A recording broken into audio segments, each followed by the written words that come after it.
La liste pour la Coupe d'Afrique 2024 de l'Algérie, elle est enfin tombée. Enfin, 30 décembre. Alors, après toutes les équipes du continent africain quasiment ont reçu leur liste, l'Algérie, pas parmi les dernières nations, si ce n'est la dernière.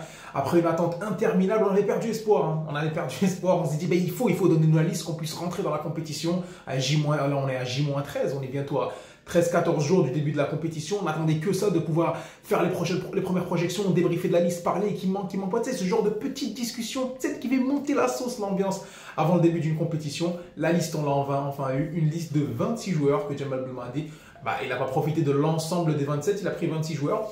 Là, on aura l'occasion d'en parler et on aura l'occasion d'en débriefer. Petit format un petit particulier pour cette liste-là. Je vais essayer de le faire en 3 vidéos. Il y a pas mal de joueurs, il y a pas mal de cas. Je trouve que, grosso modo, je pense que tout le monde est un peu d'accord sur la liste, parce que je ne pense pas qu'elle fasse vraiment scandale, mais moi, j'aimerais bien m'attarder et parler. Au lieu de vous faire une grosse vidéo de 30 minutes, on va aller sur une vidéo sur les défenseurs et le gardien de but, une vidéo sur le milieu de terrain, une vidéo sur l'attaque, et on va en commencer tout de suite.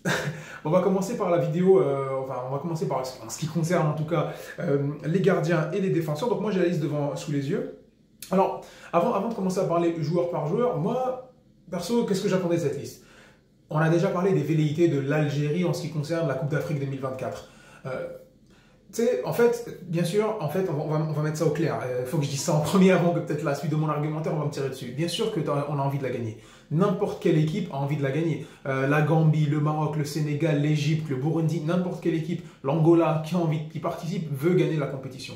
Après, il faut être réaliste. Histoire de ne pas se voir trop beau, aussi de savoir comment tu approches les matchs. Moi, en ce qui concerne, en Afrique maintenant, on a l'occasion, on a la chance, entre guillemets, d'avoir des Coupes d'Afrique qui se succèdent. On a la Coupe d'Afrique qui est en janvier 2024, on en aura une en janvier 2025, et tu vas avoir en juin 2026 la Coupe du Monde. Tu as plusieurs échéances auxquelles l'Algérie participe normalement, donc à ce moment-là, il faut approcher ça différemment. Moi, la CAN 2024, bien sûr que j'ai envie de la gagner, sauf que les ambitions, il faut les revoir un petit peu à la baisse. En ce qui concerne, il faut qu'on ait un minimum syndical à atteindre. Après, ce sera l'objectif. Après, le reste, c'est du plus. Moi, je me dis, pour moi, un bon quart de finale ou une bonne demi-finale, pour moi, ça serait le minimum syndical, l'objectif à atteindre avec ce groupe. Bien sûr, on va parler de la liste. On va focaliser sur les défenseurs et les gardiens de but, bien sûr, mais je me permets de faire un petit préambule. Pourquoi? Là, tu es dans une transition générationnelle. Parce que qu'est-ce que tu peux attendre justement de cette compétition? Tu es dans une transition générationnelle. Tu as plein de jeunes joueurs qui sont en train de mixer avec les anciens que tu pouvais avoir dans la CAN 2019, certains qui étaient aussi présents dans la CAN 2021. Tu es en train de faire une nouvelle tambouille parce que l'Algérie ressort, on en avait déjà parlé dans les matchs précédents, quand on débriefait les matchs précédents, l'Algérie sort d'une double échéance un peu ratée. La CAN 2022 qui était ratée, la double confrontation face au Cameroun qui s'est finie tragiquement. Donc on est sur une nouvelle génération. L'Algérie garde encore cette identité, une équipe difficile à battre, mais tu n'as pas le statut de favori où tu es ultra dominateur dans le jeu. Tu as des changements au poste de gardien, tu as des changements dans la défense, changements au milieu, changements en attaque, tu as plein de nouveaux joueurs, titulaires. La dynamique, elle est la même. Et de l'autre côté, tu as d'autres nations qui t'ont dépassé au rang de leader. Ce qui fait que tu dois t'adapter à ce niveau-là. Mettre beaucoup de pression aux jeunes joueurs comme des Shaibi, comme des Awar, comme des Amora, comme des Guiri, même un retour d'un Ben Taleb ou un Mandrea, mettre de la pression autant sur ces joueurs-là en leur disant c'est la Gagne ou la Wallo comme on a pu l'avoir en 2022, moi c'est pas quelque chose que je préconiserais.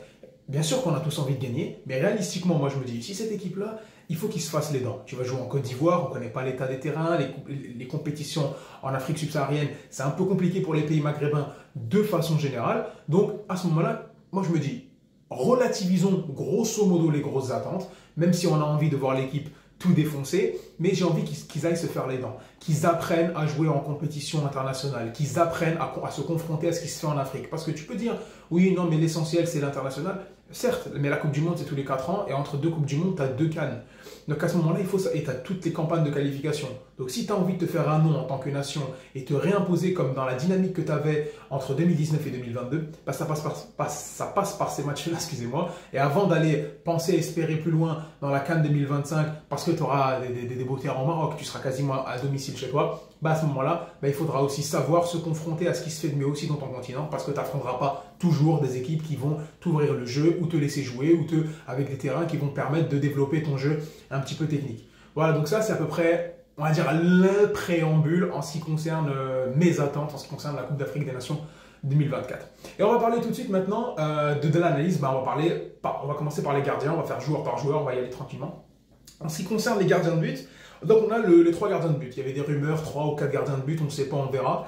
Donc bon, là il y a 3 gardiens de but. Je trouve le choix cohérent parce que 4 gardiens de but, in fine, c'est bon, à moins que tu aies un très jeune gardien, on va dire un peu crack générationnel, que tu le mets dans le groupe des 3, histoire qu'ils prennent un petit peu ou histoire de faire le nombre. Moi je voyais pas trop l'intérêt. Donc là tu as Anthony Mandrea, Raïs Mboulhi et Benbot de l'USM Alger.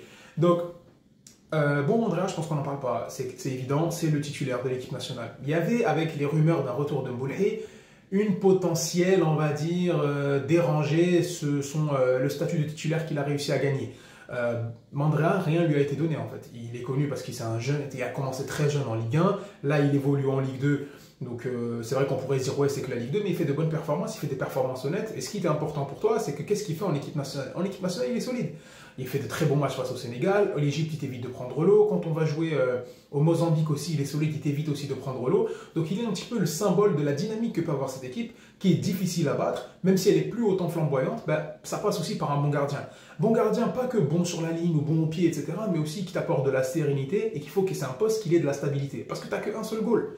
Dans tous les autres postes, tu peux jouer avec 2 attaquants, 2 numéros 9, 2 double pivots, tu peux jouer avec 2 défenseurs, mais tu n'as qu'un seul gardien. Et à ce moment-là, il faut mettre beaucoup de sérénité. L'arrivée potentielle d'un Mboulhi, donc on va parler au numéro 2. Maintenant, quand on a entendu parler, c'est quelle pression on peut mettre, surtout la pression populaire, la pression des médias. Si un mec comme Mandrea, on va dire, se rate un petit peu, qu'est-ce qui va se passer pour lui finalement? Qu'est-ce qui va se passer pour lui? On va commencer à demander le retour d'Araïs Mboulhi, lui qui n'a jamais vraiment déçu, au contraire, il a été très performant dans les grosses compétitions avec l'Algérie. Donc, comment ça pouvait être perçu? Moi, à ce titre-là, moi je me dis que non, moi je trouve que c'est un choix positif. Moi, je trouve que c'est un choix positif de ramener Mboulhi parce que c'est une sorte de passage de flambeau. Une première compétition au Mandrea, tu peux, on ne sait jamais, le premier match, tu peux faire une boulette, il faut rester solide mentalement. Il faut avoir des bons conseils. Comment aborder une compétition? Parce que c'est pas la même chose de jouer une compétition comme la CAN dans un terrain où rien t'est donné parce que tu vas jouer en Côte d'Ivoire, tu joues pas à domicile. Donc, quand tu affrontes une équipe comme ça, avoir quelqu'un qui a de l'expérience, qui peut te rassurer, je pense que c'est intéressant et je ne vois pas un Raïs Mboulhi qui a 38 ans maintenant, joue en Algérie, aller mettre de la pression, avoir comme si qu'il avait une petite pièce à jouer. Donc moi je valide totalement le choix. Après pour Benbot, je pense que c'est logique, c'est le gardien de la meilleure équipe d'Algérie de la saison dernière il me semble, ou en tout cas l'une des meilleures équipes africaines, même si on ne parle pas du scandale qu'il y a eu au trophée de la CAF. Mais c'est l'une des meilleures équipes africaines. Il fallait récompenser des joueurs de l'USMA. Il est là. C'est peut-être potentiellement aussi l'avenir peut-être au poste de numéro 2 de l'équipe nationale parce que personnellement, je ne vois pas Mandrea bouger pour les prochaines années. Donc je trouve qu'en ce qui concerne les gardiens de but, c'est assez complet. Assez complet. Maintenant, on passe aux défenseurs. La défense. La défense, c'est un sujet un petit peu épineux quand même pour nous autres Algériens parce que bon, l'équipe d'Algérie n'a jamais été réputée pour avoir une excellente défense. On a eu des phases où on a été très très chaud défensivement, notamment entre 2019 et 2022, mais ce n'est pas dû vraiment à notre style défensif vraiment impressionnant. À titre de comparaison, même si ça ne va pas plaire à certains, le Maroc est solide défensivement. Grosse défense, très bon gardien, bon numéro 6. La Tunisie a toujours été très compliquée à manœuvrer, toujours très disciplinée, très tactique en défense. L'Algérie a toujours été un peu plus poreuse en défense, mais plus fantasque offensivement. Sauf que la période qu'on a eue entre 2019 et 2022, tu avais une telle assise sur le jeu, tu avais une telle domination en termes de milieu de terrain de l'attaque et une telle confiance dans une dynamique de fou que tu pouvais t'illustrer avec une défense Mandi Belhamri qui fait Ben Sebaini, Atnal et un bon gardien qui faisait que tu tenais le choc. Sauf que ce n'était pas une défense de fer non plus et c'était plus une défense adaptée à une équipe qui allait avoir un jeu beaucoup plus osé. Pourquoi je fais cette petite rétrospective? Parce que ces derniers temps, c'était un petit peu compliqué en ce qui concerne l'équipe nationale d'Algérie défensivement. C'était un peu plus chaud, donc on prenait des buts, on n'était pas ouf en coup de pied arrêté, on voyait qu'on n'arrivait pas à trouver la paire. Le fait d'avoir remis Ben Sebaini, qui est certes formé en défenseur central, mais qui fait les 10 dernières années de sa carrière en latéral ou des fois dans une défense à 3, mais excentré gauche. Donc à ce moment-là, d'ailleurs même, il fait l'essentiel de ses grosses belles performances, que ce soit à Rennes ou à Mönchengladbach en tant que latéral gauche. Donc à ce moment-là, le remettre dans l'axe et dans la paire défensive entre lui et Mendy, c'est lui le plus cohérent, c'est lui le plus solide. Ce qui montrait quand même c'était un petit peu compliqué. Le poste de latéral gauche, il fallait le trouver, même si on a eu la très belle trouvaille de Ryan Aït-Nouri, mais ça a quand même laissé un petit peu de doute parce que ça te laisse un type de latéral assez offensif et de l'autre côté Attal, même qui était un petit peu intermittent avec Nice, là, entre guillemets, sportivement, c'est un petit peu enterré avec le contexte extrasportif qu'on connaît tous. Donc à ce moment-là, la défense, elle a toujours posé un petit peu de questions. Et là, si je vous lis la liste, c'est très logique, c'est très évident. Bien sûr, il prend 1, 2, 3, 4, 5, 6, 7 joueurs en défense. Donc tu vas avoir Attal et Guitoun en ce qui concerne les latéraux droits. Moi j'aime bien. Atta le titulaire, Guitoun qui n'a jamais vraiment déçu et il a un bon profil, très bon contre-attaquant, rapide, bon de la tête. Je pense que ça peut être, un profil vraiment intéressant en ce qui concerne nos deux latéraux droits. Les latéraux gauche, tu as Ait Nouri et Laroussi. Bon, Ait Nouri, je pense que bon, on va pas en parler. Ce gars-là, s'il respecte son talent, s'il respecte ce qu'il est en train de faire maintenant, c'est parti pour 10 ans en équipe nationale. Il est promis normalement. Inch'Allah, la belle carrière qu'on lui voyait quand il était à Angers. Là, il commence à bien rejouer avec son équipe de Wolverhampton. Il a eu un petit peu complication avec l'ancien coach. Là, il rejoue très performant, offensif. Moi, j'aime beaucoup. Moi, j'aime beaucoup parce que c'est à la base, on le voyait dans une sorte de 3-5-2 quand il était à Angers, une espèce de piston assez fort techniquement pour pouvoir combiner, faire de bons centres, bien déborder sur le côté. Mais tu as aussi cette capacité de combativité. Il a un gros volume de jeu, un très beau pied. Et on l'a vu dès son premier match avec l'équipe nationale. Il me semble que c'était face au Niger, où il était rayonnant. Il était rayonnant dans un effectif où c'était un petit peu compliqué d'ailleurs ce jour-là, dans ce match-là. Mais il a su s'imposer avec un petit peu son style très très combatif que les Algériens aiment beaucoup et que tu as besoin en défense centrale. Ce qui te permet aussi de te rassurer parce que tu te dis, tu gardes ton meilleur joueur défensivement, Ben Sebaini, qu'on en parlera un petit peu juste après. Donc Ait Nouri pour l'instant c'est très bon. Un Yasser Laroussi, il a été un petit peu décrié parce qu'il fait une entrée pas très intéressante face à l'Égypte, face au Mozambique, c'était un petit peu compliqué. Et en club, il joue pas tout le temps. Il y a beaucoup d'attentes sur lui. Moi, je peux comprendre qu'il y ait beaucoup d'attentes sur lui parce que c'est pas tout le monde qui va essayer d'avoir, on va dire, une analyse un peu plus posée en ce qui le concerne. Le foot, c'est aussi quelque chose de très émotionnel. C'est pas tout le monde qui va le prendre extrêmement au sérieux et beaucoup de gens vont penser avec le cœur. Et tu as énormément d'attentes et des fois ça peut être un peu démesuré. Yasser Laroussi, il a été vendu comment? Il a été vendu un petit peu avec son style un petit peu atypique qui dénote du physique classique, on va dire, de ce que dont peut se faire de l'Algérien de base. Tu me dis ça n'a rien à voir, c'est du foot, mais non. Parce que ça attire l'attention. À l'image d'un David Luiz, à l'image d'un Hendo qui joue à l'USM Harrach pour ceux qui suivent le championnat algérien, c'est des joueurs qui tapent à l'œil. Voilà, les dreads, un peu renois, formés en France, formés à Liverpool. Tu vois, tout ça fait que ça a tapé dans l'œil des gens en mode attends. Liverpool, ils sont en train de tout casser. Le mec, il est dans leur école de formation, il est dans leur équipe réserve. De temps en temps, il monte avec eux pour les matchs de coupe. On a de bons retours le concernant. Normalement, c'est bon, c'est fini. On a maintenant l'avenir. Et quand tu le vois jouer, ça n'a pas été le plus marquant quand il est passé par 3. Là, Sheffield, il ne joue pas énormément. En plus, quand il a joué avec l'équipe nationale d'Algérie, il fait une entrée correcte face à une Égypte, mais il n'est pas non plus transcendant. Face à la Mozambique, on l'a senti très lourd et pas suffisamment tranchant, loin de l'image qu'on pouvait se faire d'un latéral un peu prototypé Liverpool de l'époque, où ça va être vraiment gegenpressing, il va aller un peu à la Robertson, manger son couloir, te faire des centres de ouf, etc. Donc il y avait une grosse disparité entre ce que tu pouvais t'imaginer de lui et ce que Oushkan Houaf al-Haqiqa, ce qui était vraiment son niveau. Et quand tu le vois, tu avais de telles attentes que tu es déçu alors que finalement, ça n'a jamais été plus qu'une doublure, in fine. Parce que je rappelle que si l'Algérie avait un autre défenseur central très solide, Ben Sebaini reste en latéral gauche et Ait Nouri la doublure de Ben Sebaini. À moins de penser à un système de défense à 3. Ce qui n'est pas le cas, ce n'est pas d'actualité. Donc à ce moment-là, Yasser Laroussi, on le ramène. Le projet, je pense, avec Belmadi, c'est surtout de le lancer, de le garder sur le plus long terme parce qu'il croit en lui. C'est bien de croire en lui parce que je pense que c'est un jeune qui a des qualités. Tu n'es pas dans un groupe de première ligue pour rien. Donc à ce moment-là, tu n'as pas été sollicité aussi par les grosses équipes pour rien. Ce n'est clairement pas un titulaire. Moi, perso, je ne pars pas avec le titulaire.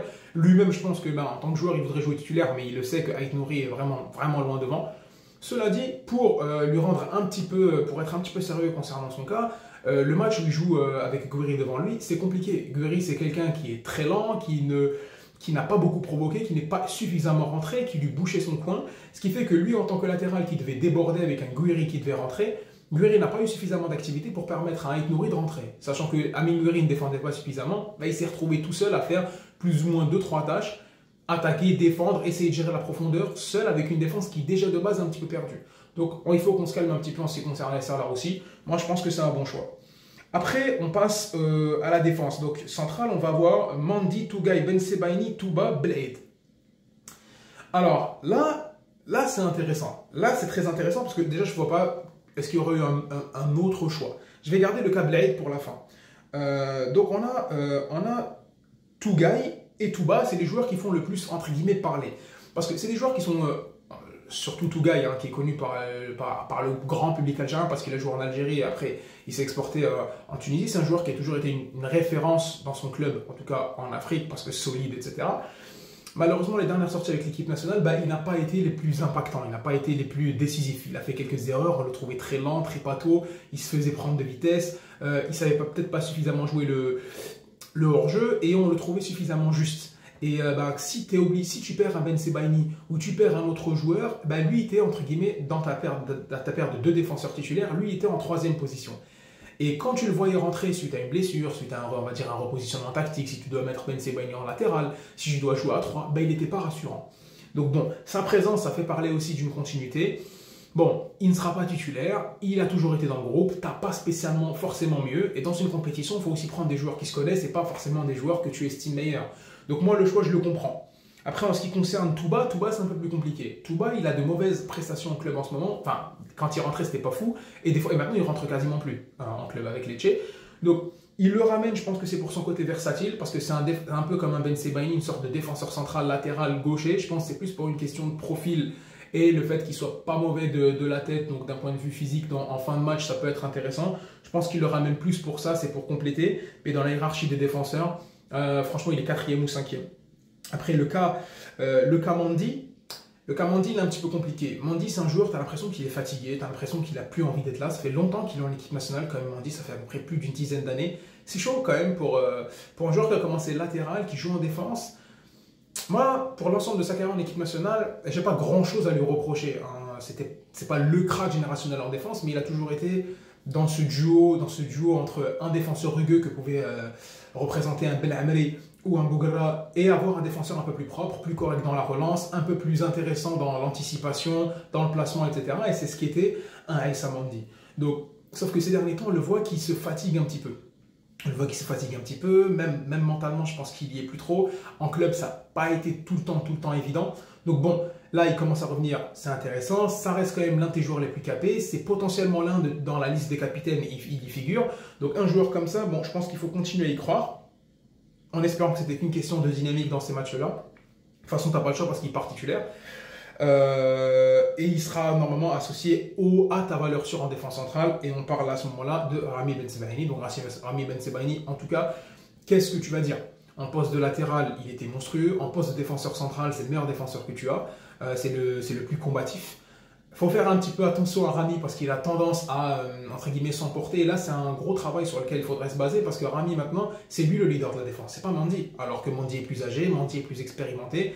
Donc, mais dans ce système de patronat, parce que on va dire dans une charnière défensive, tu vas avoir le patron aboyeur, rugueux, etc. Et tu vas avoir quelqu'un qui va suivre. Donc la fameuse théorie qu'on pouvait entendre d'ailleurs dans Daniel dans l'after, Tintin et Milou. Là, tu as le chef et tu as on va dire, le suiveur. Tu as le caporal et tu as l'adjoint.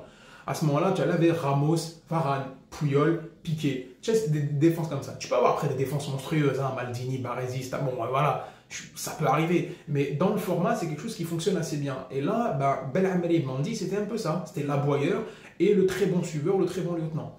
À ce moment-là, tu dirais que le plus expérimenté des deux, c'est Mendy. Donc Ben Sebaini devrait suivre, sauf que non. Dans le tempérament des deux, c'est Ben Sebaini qui est le leader de la défense.